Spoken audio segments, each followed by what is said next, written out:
ಸರ್ಕಾರಕ್ಕೆ ಹೇಳಿದಿಕ್ಕಾರ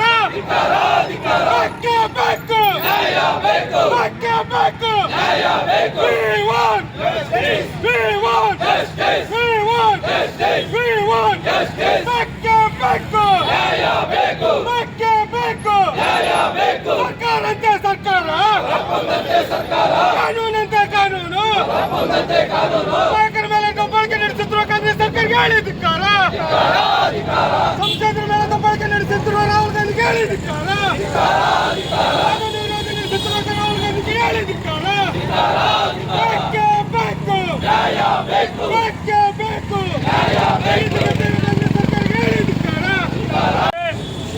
ಏನಿವತ್ತು ಸಿಟಿ ರವಿ ಅವ್ರನ್ನ ಏನಿವತ್ತು ಮರ್ಡರರ್ ಅಂತ ಉಲ್ಲೇಖ ಮಾಡಿ ಮಾತಾಡಿದಂಥ ಲಕ್ಷ್ಮೀ ಹೆಬ್ಬಾಳ್ಕರ್ ಅವರು ವಿನಾಕಾರಣ ನಮ್ಮ ಸಿಟಿ ರವಿ ಮೇಲೆ ಆರೋಪ ಹೊತ್ತಿಸಿ ಅವರ ಗೂಂಡಾಗಳು ಇವತ್ತು ಬಂದು ಅವ್ರ ಮೇಲೆ ಹಲ್ಲೆ ಮಾಡುವಂಥ ಪ್ರಯತ್ನದಲ್ಲಿ ಇವತ್ತು ಏಕಾಏಕಿ ಅವ್ರನ್ನ ಬಂಧಿಸಿ ಅವ್ರ ತಲೆಗೆ ಗಾಯ ಮಾಡಿ ಇವತ್ತು ಕಾಂಗ್ರೆಸ್ ಸರ್ಕಾರ ಗೂಂಡಾ ಸರ್ಕಾರ ನೀತಿನ ಖಂಡಿಸಿ ಇವತ್ತು ರಾಜ್ಯಾಧ್ಯಕ್ಷರು ಮಾನ್ಯ ಶ್ರೀ ವಿಜೇಂದ್ರ ಅವರು ಕೊಟ್ಟಿರುವಂಥ ಸೂಚನೆ ಮೇರೆಗೆ ಇಡೀ ರಾಜ್ಯದ ಎಲ್ಲ ಜಿಲ್ಲಾ ಕೇಂದ್ರಗಳಲ್ಲಿ ಇವತ್ತು ನಾವು ಹೋರಾಟ ಮಾಡ್ತಾ ಇದ್ದೀವಿ. ಇದು ಸಾಂಕೇತಿಕವಾದಂಥ ಧರಣಿ. ಇವತ್ತು ಏನು ಸಂಸತ್ ಭವನದಲ್ಲಿ ಕೂಡ ಅಷ್ಟೇ ಏನು ಗೂಂಡಾ ಪಪ್ಪು ರಾಹುಲ್ ಗಾಂಧಿ ಅವರು ಕೂಡ ಇವತ್ತು ನಮ್ಮ ಸಂಸದರ ಮೇಲೆ ಏನು ಹಲ್ಲೆ ಮಾಡಿ ಗಾಯಗೊಳಿಸಿ ಇವತ್ತು ಅವರು ಐಸಿಯುಯಲ್ಲಿ ಚಿಕಿತ್ಸೆ ಪಡಿತಾ ಇದ್ದಾರೆ. ಎಲ್ಲೆಲ್ಲಿ ಕಾಂಗ್ರೆಸ್ ಸರ್ಕಾರ ಇರ್ತದೆ ಅಲ್ಲೆಲ್ಲ ಗೂಂಡಾ ಸಂಸ್ಕೃತಿ ಅವ್ರು ಬೆಳೆಸ್ತಾ ಇದೆ. ಅದೇ ಸಂಸ್ಕೃತಿನ ರಾಹುಲ್ ಗಾಂಧಿ ಅವರು ಮುಂದುವರಿಸ್ಕೊಳ್ತಾ ಇದ್ದಾರೆ. ಅದೇ ಸಂಸ್ಕೃತಿನ ಏನು ಸಿದ್ದರಾಮಯ್ಯ ಅವರ ಸರ್ಕಾರ ಕೂಡ ಮುಂದುವರಿಸ್ಕೊಂಡು ಹೋಗ್ತಾ ಇದೆ. ಇವತ್ತು ನಮ್ಮ ಸಿಟಿ ರವಿನ ವಿನಾಕಾರಣ ಬಂಧಿಸಿ ಹಲ್ಲೆ ಮಾಡಿರೋದನ್ನ ಖಂಡಿಸಿ ಇವತ್ತು ರಾಜ್ಯವ್ಯಾಪಿ ನಾವು ಧರಣಿ ಮಾಡ್ತಾ ಇದ್ದೀವಿ. ಅದೇ ರೀತಿ ಕೋಲಾರ ಜಿಲ್ಲಾ ಕೇಂದ್ರದಲ್ಲಿ ಕೂಡ ನಾವು ಇವತ್ತು ನಮ್ಮ ಜಿಲ್ಲಾ ಅಧ್ಯಕ್ಷರ ನೇತೃತ್ವದಲ್ಲಿ ಈ ಒಂದು ಹೋರಾಟ ಮಾಡ್ತಾ ಇದ್ದೀವಿ. ಈ ಹೋರಾಟದ ಕುರಿತು ನಮ್ಮ ಜಿಲ್ಲಾಧ್ಯಕ್ಷರು ಮಾಧ್ಯಮಗಳನ್ನ ಹಾಗೂ ನಮ್ಮ ಕಾರ್ಯಕರ್ತರ ಕುರಿತು ಮಾತಾಡಬೇಕಂತ ನಾನು ಅವ್ರನ್ನ ಒತ್ತಾಯ ಮಾಡ್ತಾ ಇದ್ದೀನಿ. ಕಾಂಗ್ರೆಸ್ ಸರ್ಕಾರ ತುರ್ತು ಪರಿಸ್ಥಿತಿನ ಏರಿಕೆ ಮಾಡಿದೆ. ಒಬ್ಬ ಗೌರವಾನ್ವಿತ ವಿಧಾನ ಪರಿಷತ್ ಸದಸ್ಯರನ್ನ ಗೂಂಡಾ ಥರ ಏನು ನಡ್ಕೊಂಡಿದೆ. ಏನು ಪೊಲೀಸ್ ಇಲಾಖೆಯವರು ಈ ಒಂದು ರಾಜ್ಯ ಸರ್ಕಾರದ ಸೂಚನೆ ಮೇರೆಗೆ ಕನಿಷ್ಠ ಅವ್ರಿಗೆ ಗಾಯ ಆದಾಗ ಚಿಕಿತ್ಸೆ ಕೂಡ ಕೊಡ್ತಿಲ್ಲ. ಮತ್ತು ಅವರು ಕೊಟ್ಟಿರ್ತಕ್ಕಂಥ ದೂರನ್ನು ಕೂಡ ದಾಖಲೆ ಮಾಡ್ಕೊಂಡಿರಲ್ಲ. ಇಂಥ ಒಂದು ಸಂದರ್ಭದಲ್ಲಿ ಒಬ್ಬ ವಿಧಾನ ಪರಿಷತ್ ಸದಸ್ಯರಿಗೆ ಈ ರಾಜ್ಯದಲ್ಲಿ ಏನು ಗೌರವ ಇಲ್ಲ, ಮತ್ತು ಅವರ ಒಂದು ದೂರನ್ನ ದಾಖಲೆ ಮಾಡ್ಕೊಳಲ್ಲ ಮತ್ತು ಅವ್ರನ್ನ ಭಯೋತ್ಪಾದಕರ ರೀತಿಯಲ್ಲಿ ಈ ಕಾಂಗ್ರೆಸ್ ಸರ್ಕಾರ ನಡ್ಕೊಳ್ತಾ ಇದೆ. ಇದು ಖಂಡನೀಯ. ತತ್ಕ್ಷಣ ಅಕ್ರಮವಾಗಿ ಸಿಟಿ ರವಿರವ್ರನ್ನ ಏನು ಬಂಧಿಸಿದ್ದಾರೆ ತತ್ಕ್ಷಣ ಬಿಡುಗಡೆ ಮಾಡಬೇಕು ಮತ್ತು ಕಾಂಗ್ರೆಸ್ ಗುಂಡಾಗಳು ಯಾರು ಸಿಟಿ ರವಿರವ್ರ ಮೇಲೆ ಹಲ್ಲೆ ಮಾಡಿದ್ದಾರೆ ಅವ್ರನ್ನ ತತ್ಕ್ಷಣ ಬಂಧನ ಮಾಡಬೇಕು ಅಂತ ನಾವು ಭಾರತೀಯ ಜನತಾ ಪಾರ್ಟಿ ನಮ್ಮ ರಾಜ್ಯಾಧ್ಯಕ್ಷರಾದ ಶ್ರೀ BY ವಿಜೇಂದ್ರ ಅವರ ಸೂಚನೆ ಮೇರೆಗೆ ಇಡೀ ರಾಜ್ಯಾದ್ಯಂತ ಎಲ್ಲ ಜಿಲ್ಲಾ ಕೇಂದ್ರಗಳಲ್ಲಿ ಸಾಂಕೇತಿಕವಾಗಿ ಇವತ್ತು ಪ್ರತಿಭಟನೆ ಮಾಡ್ತಾ ಇದ್ದೀವಿ.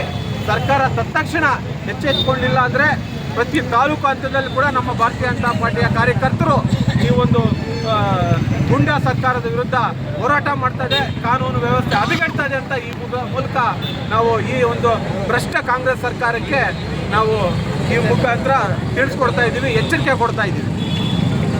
ನಿನ್ನೆ ಬೆಳಗಾವಿಯ ಸುವರ್ಣಸೌಧದಲ್ಲಿ ವಿಧಾನಮಂಡಲದಲ್ಲಿ ನಮ್ಮ ರಾಜ್ಯದ ಮಾಜಿ ಸಚಿವರು ವಿಧಾನ ಪರಿಷತ್ ಸದಸ್ಯರು ಆಗಿರ್ತಕ್ಕಂಥ ಶ್ರೀ CT ರವಿರವರು ಕಾಂಗ್ರೆಸ್ನ ಸಂವಿಧಾನ ಧೋರಣೆಯನ್ನು ಎಳೆಯಾಗಿ ಬಿಚ್ಚಿಡುವಂಥ ಸಂದರ್ಭದಲ್ಲಿ ಕಾಂಗ್ರೆಸ್ ಸಂವಿಧಾನ ಶಿಲ್ಪಿ ಡಾಕ್ಟರ್ BR ಅಂಬೇಡ್ಕರ್ ಅವರಿಗೆ ಮಾಡಿರ್ತಕ್ಕಂಥ ಅಪಮಾನವನ್ನು ವಿಧಾನಮಂಡಲದಲ್ಲಿ ಹೇಳುವಂಥ ಸಂದರ್ಭದಲ್ಲಿ ಏನು ಅವರ ಚುನಾವಣೆಯಲ್ಲಿ ಕಾಂಗ್ರೆಸ್ ಅವರ ವಿರುದ್ಧ ಪ್ರಚಾರ ಮಾಡಿ ಮೊದಲನೇದಾಗಿ ಕಾಂಗ್ರೆಸ್ ಟಿಕೆಟ್ ಅವರು ಕೊಡ್ತೀರಾ, ಅವರು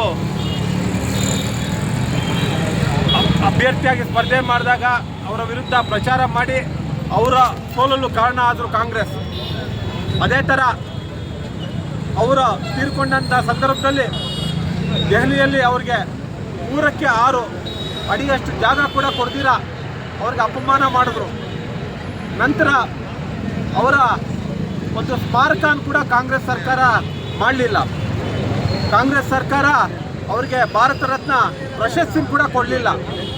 ಮತ್ತು ಕಾಂಗ್ರೆಸ್ ಸಂವಿಧಾನಕ್ಕೆ ಮಾಡಿದಂಥ ಅಪಮಾನವನ್ನು ಸಿ ಟಿ ರವಿರವರು ವಿಧಾನಮಂಡಲದಲ್ಲಿ ಎಳೆಯಾಗಿ ಬಿಚ್ಚಿಡ್ತಕ್ಕಂಥ ಸಂದರ್ಭದಲ್ಲಿ ನಮ್ಮ ರಾಜ್ಯದ ಮಹಿಳಾ ಮತ್ತು ಕಲ್ಯಾಣ ಮತ್ತು ಮಕ್ಕಳ ಇಲಾಖಾ ಸಚಿವರಾಗಿರ್ತಕ್ಕಂಥ ಶ್ರೀಮತಿ ಲಕ್ಷ್ಮೀ ಹೆಬ್ಬಾಳ್ಕರ್ ಅವರು ಏಕಾಏಕಿ ಫ್ರಸ್ಟ್ರೇಟ್ ಆಗಿ ನಮ್ಮ ಸಿ ಟಿ ರವಿರವ್ರನ್ನ ಕೊಲೆಗಡಕ ಅಂತ ಸಂಬೋಧನೆ ಮಾಡ್ತಾರೆ. ಅಂಥ ಒಂದು ಸಂದರ್ಭದಲ್ಲಿ ನೀವು ಫ್ರಸ್ಟ್ರೇಟ್ ಆಗಿದ್ದೀರಾ ಅಂತ ಸಿ ಟಿ ರವಿರವರು ಹೇಳ್ತಾರೆ. ಅವರು ಫ್ರಸ್ಟ್ರೇಟ್ ವರ್ಡ್ನ ಪ್ರಾಸ್ಟಿಟ್ಯೂಟ್ ಅಂತ ಅಪಾರ್ಥ ಮಾಡಿಕೊಂಡು ಏಕಾಏಕಿ ಸಿ ಟಿ ರವಿರವ್ರನ್ನ ಏಕವಚನದಲ್ಲಿ ಸಿ ಟಿ ರವಿಯವರ ತಾಯಿ, ಹೆಂಡತಿ, ಅಕ್ಕ ತಂಗಿಯರು, ಅವ್ರ ಮನೆಯವ್ರನ್ನೆಲ್ಲ ಅವಾಚ್ಯ ಶಬ್ದಗಳಿಂದ ಮಾನ್ಯ ಸಚಿವರು ನಿಂದನೆ ಮಾಡ್ತಾರೆ. ಇದಾದ ಮೇಲೆ ಲಕ್ಷ್ಮೀ ಹೆಬ್ಬಾಳ್ಕರ್ ಮತ್ತು ಡಿ ಕೆ ಶಿವಕುಮಾರ್ ಮತ್ತು ಕಾಂಗ್ರೆಸ್ ಗೂಂಡಾಗಳು ಸುವರ್ಣಸೌಧಕ್ಕೆ ಪ್ರವೇಶ ಮಾಡಿ ಪ್ರಜಾಪ್ರಭುತ್ವದ ದೇಗುಲ ವಿಧಾನಮಂಡಲ ಅದಕ್ಕೆ ಪ್ರವೇಶ ಮಾಡಿ ವಿಧಾನ ಪರಿಷತ್ ಸದಸ್ಯರಾದ ಸಿ ಟಿ ರವಿರವ್ರ ಮೇಲೆ ಹಲ್ಲೆ ಮಾಡ್ತಾರೆ. ನಂತರ ಸಚಿವರಾಗಿರ್ತಕ್ಕಂಥ ಶ್ರೀಮತಿ ಲಕ್ಷ್ಮೀ ಹೆಬ್ಬಾಳ್ಕರ್ ಅವರ ಒಂದು ಏನು ದೂರಿನ ಪೂರಕವಾಗಿ ಸಿ ಟಿ ರವಿರವ್ರನ್ನ ಪೊಲೀಸ್ ಅವರು ಅರೆಸ್ಟ್ ಮಾಡ್ತಾರೆ. ಅಂಥ ಒಂದು ಸಂದರ್ಭದಲ್ಲಿ ಅವರನ್ನು ಸುಮಾರು ರಾತ್ರಿ ಎಲ್ಲ ಸುಮಾರು 4-5 ಪೊಲೀಸ್ ಠಾಣೆಗಳಿಗೆ ಸುತ್ತಾಡಿಸ್ತಾರೆ. ಸುಮಾರು 350 ಹಿಡಿದು 400 ಕಿಲೋಮೀಟ್ರು ರಾತ್ರಿ ಎಲ್ಲ ಅವ್ರನ್ನ ತಿರುಗಾಡಿಸಿದ್ದಾರೆ. ಅವ್ರ ಮೇಲೆ ಹಲ್ಲೆ ಆದಾಗ ಅವರಿಗೆ ಚಿಕಿತ್ಸೆ ಕೂಡ ಕೊಟ್ಟಿರಲ್ಲ. ಮಾನ್ಯ ಸಿ ಟಿ ರವಿರವರು ನಮ್ಮ ರಾಜ್ಯದ ಗೌರವಾನ್ವಿತ ವಿಧಾನ ಪರಿಷತ್ ಸದಸ್ಯರು, ಹಿಂದೆ ಸಚಿವರಾಗಿ ಕೆಲಸ ಮಾಡಿರ್ತಕ್ಕಂಥ ಒಬ್ಬ ಗಣ್ಯ ವ್ಯಕ್ತಿ. ಇಂಥ ಒಬ್ಬ ವ್ಯಕ್ತಿಗೆ ಭಯೋತ್ಪಾದಕರ ರೀತಿಯಲ್ಲಿ ಈ ಕಾಂಗ್ರೆಸ್ ಸರ್ಕಾರ ನಡ್ಕೊಂಡಿದೆ. ಬಹುಶಃ ಕಾಂಗ್ರೆಸ್ ಸರ್ಕಾರ 1975ರಲ್ಲಿ ಈ ದೇಶದ ಮೇಲೆ